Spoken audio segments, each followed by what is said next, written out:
war a kennale Sëñ Tuubaa kenn la du ñaar kenn la.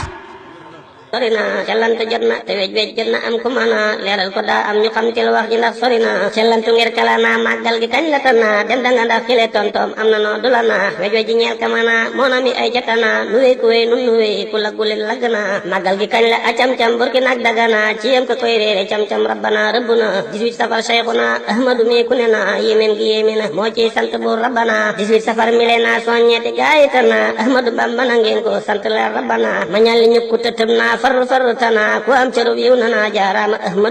jaarama ahmaduna kuy sojji wér damana war ngay gërëm kalana santal ma buur rabbana Sëñ Bamba tax nga la na xéewal yi doy tala na wërsëgu yaa nungu na jaarama ahmaduna nañ fi li mooy kanu na Cheikh Bamba ak bëgg na kuy wax nga ber ko kana Cheikh Bamba ak dumana sey gore leen tabana Cheikh Bamba ak dugana sellam nga fit waxana gistil ko fenn kana na yàlla buur rabbana fay Bamba ahmaduna xéewal yi sotti tana rut xër kullu mina na yàlla buur rabbana fay Bamba ahmaduna xéewal yi sell tana rut xër kullu mina alhamdulillah